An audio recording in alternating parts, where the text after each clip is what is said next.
አለው ማለት የሚችለው ማን ብቻ ነው? ማን ብቻ ነው? ከአዳማ ወደ አዲስ አበባ እየሄድኩ ነው፣ እግዚአብሔር ቢፈቅድ። ማን ቢፈቅድ? ከአዳማ ወደ ወለንጭት እየሄድኩ ነው፣ ወደ አሰላ እየሄድኩ ነው። ማን ቢፈቅድ? ወደ ዝዋይ እየሄድኩ ነው። ማን ቢፈቅድ? ማታ ተኝቼ ጠዋት እነሳለሁ። ማን ቢፈቅድ? አልጋ ላይ ተገለባብጦ ጠዋት መተኛት ቀላል ነገር ነው እንዴ? አንተ ተኝተህ እኮ የነርቭ ሲስተም፣ የደም ዝውውር፣ ያተነፋፈስ ስነ ስርዓትን ማን ነው የሚቆጣጠረው? ማን ነው የሚቆጣጠረው? ስሙ የተመሰገነ ይሁን። ስለዚህ ዝም ብለህ ከመሬት ተነስቶ እኔ አለው አይባልም።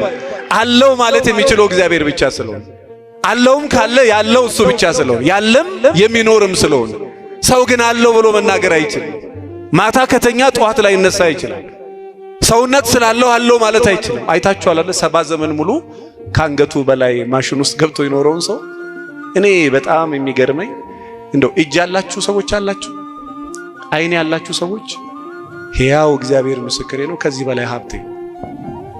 አይንም የሚያይ ከሆነ ጆሮክ የሚሰማ ከሆነ እግር የሚራመድ ከሆነ ሰውነት ምግብ መቀበል የሚችል ከሆነ ይሄ እጅ የሚንቀሳቀስ ከሆነ እዚህ የጀርባ ነርቭ ሲስተሞች የሚሰሩ ከሆነ እግዚአብሔር ይመስገን ብል። ማን ይመስገን? እቺ ጣት እንደዚህ ተዘርግታ እንደዚህ የምትታጠፈው ማን ሲፈቅድ ብቻ ነው። ያልተያዘ ሰው አያውቀው። እኔ ብዙ ምስኪኖች ያውቃል። በጣም የሚያስደነግጥ አዲስ አበባ ላይ የ400 ሚሊዮን ብር ቤት ውስጥ ነው የሚኖሩት። ቤታቸው የ400 ሚሊዮን፣ እነሱ የሚኖሩት ሆስፒታል። በጣም የሚያስደነግጥ የ30 ሚሊዮን ብር ኒሳን ፓትሮል ገዝተው እነሱ የሚሄዱት በዊልቸር ነው። ስለዚህ በእግራችሁ ከሄዳችሁ እግዚአብሔር ይመስገን። ማን ይመስገን? ተከራይተህም ቤት መኖር ከቻልክ እግዚአብሔር ምስክሬ ነው፣ እግዚአብሔር ይመስገን። ህመም ራሱ ከተሰማችሁ ጨጓራም፣ ጉበትም፣ ካንሰርም፣ ደም ግፊትም ካለ እግዚአብሔር ይመስገን። ለምን? ህመሙ ራሱ የተሰማክ የስጋ ደዌ በሽታ ስለሌለብን ነው። ጤነኛ ካልሆንክ ህመሙ አይሰማህም። ህመሙ ራሱ እንዲሰማ ጤነኛ መሆን አለበት። ስለዚህ ማን ይመስገን?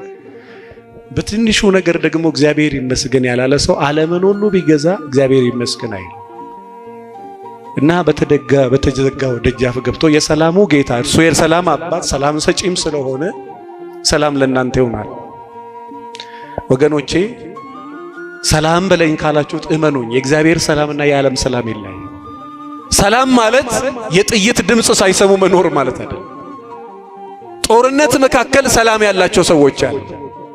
ምንም የሌለ ቦታ ላይ ደግሞ ሰላም የሌላቸው ሰዎች አሉ። ሰላም ማለት የውስጥ ሰላም ነው። ያን የውስጥ ሰላም የሚሰጠው ማን ነው? አዲስ አበባ ላይ አንድ ጊዜ መገናኛ አካባቢ ከአያት ተንደርድሮ የሚመጣ ትልቅ ሲኖትራክ እንደዚህ ካወቃችሁ ይሄ ወደ መገናኛ አደባባይ፣ ይሄ ደግሞ ወደ 22 የሚያስኬድ መስግና እዚህ ስር የተኛ ልጅ አለ። መኪናው ክስክስ ብሎ በቃ እስከ ቦዲው እንጨቱን እስከ ጫነ ድረስ ገብቷል። እና መኪናው በእንትን ክሬን ጠዋት ሲነሳ ልጁ ከእንቅልፉ አልነቃም።